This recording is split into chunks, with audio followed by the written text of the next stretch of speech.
यही टाइम है आप लोगों के पास में, अगर सिंसियरली इन चीज़ों को समझ लिया तो कुछ कमाल का हो सकता है।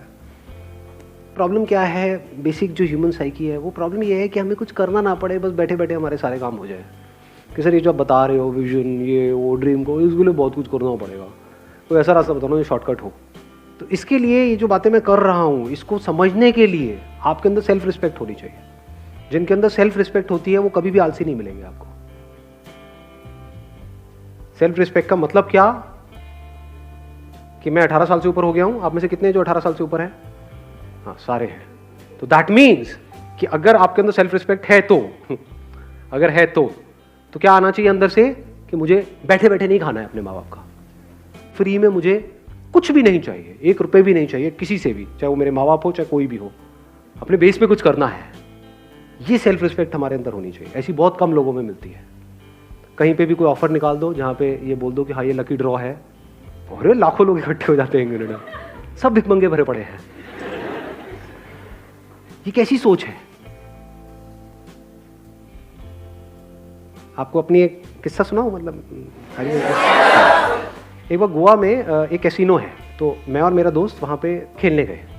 तो मेरा जुआ खेलने का सीधा सा उसूल है कि जुए में मैं चाहे जितना मर्जी जीत जाऊँ, मैं उसको अपने पास रखूंगा नहीं, मैं हार के ही उठूंगा। मैं पहले ही फिक्स कर लेता हूँ अपने माइंड में कि इतना मुझे हारना है।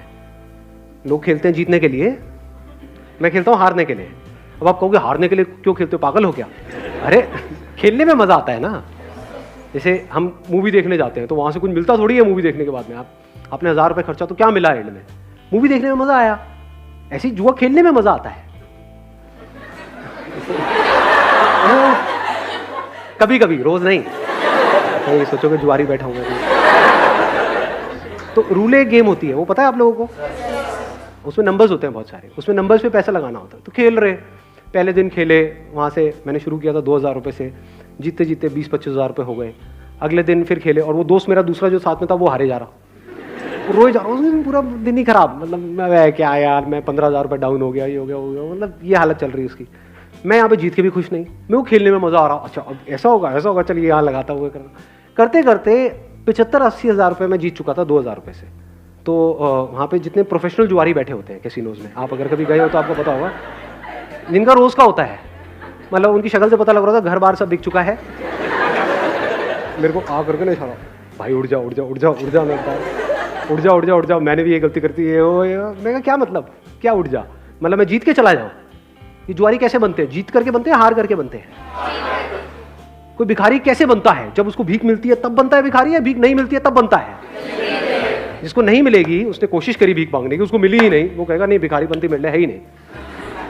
जिसको मिल गई वो भिखारी है, जो जीत गया वो जुआरी है। तो ये बेसिक से फंडे हैं लाइफ के। तो मेरा फंडा क्या है कि चाहे जितना मर्जी हो जाए, तो 75-80 हज़ार रुपये कैसीनो के भी बंदे वो सब एक्साइटेड हुए पड़े कि अगर मैंने ये लगा दिया एक नंबर पे तो उसका 35 गुना या 36 गुना हो जाता है।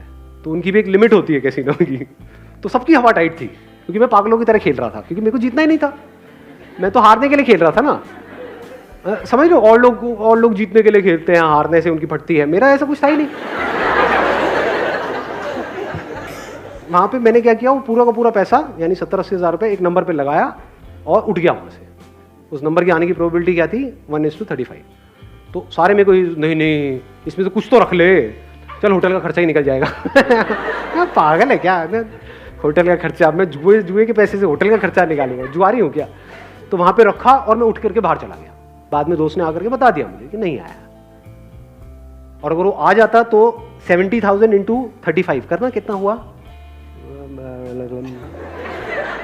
25-30 लाख रुपए हुआ मेरे ख्याल में।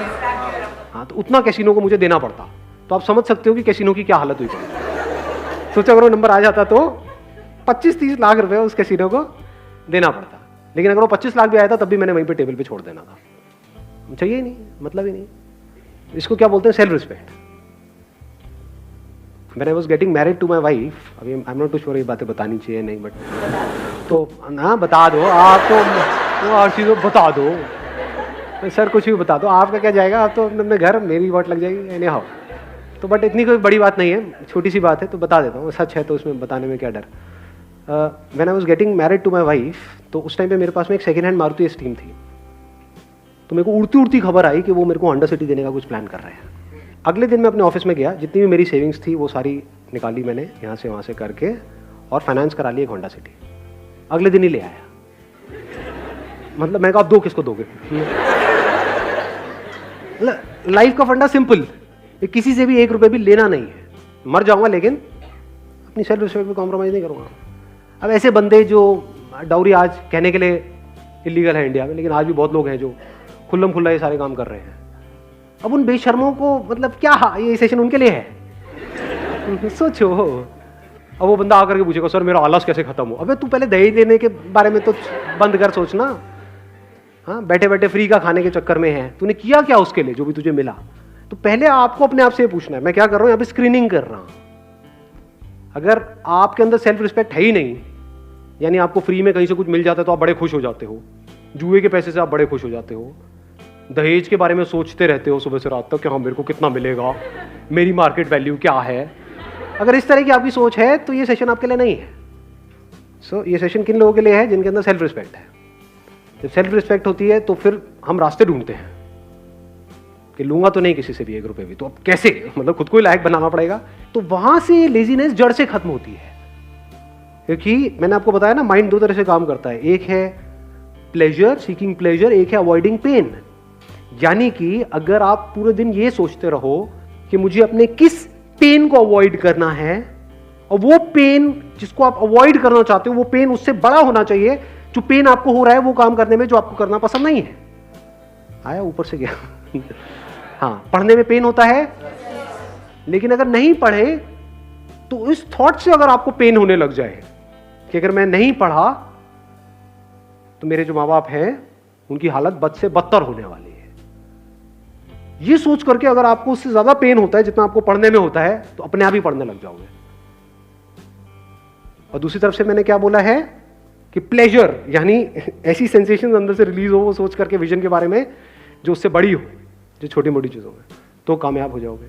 और क्या कर सकते हो अगर इसको इंटेलिजेंटली यूज करना है तो? बोरिंग इंटरेस्टिंग का भी हमको फंडा समझ आया। तो अगर कोई काम बोरिंग है, अगर उसको इंटरेस्टिंग बनाना आ जाए आपको, या उसको इंटरेस्टिंग तरीके से करो, तो भी काम हो गया।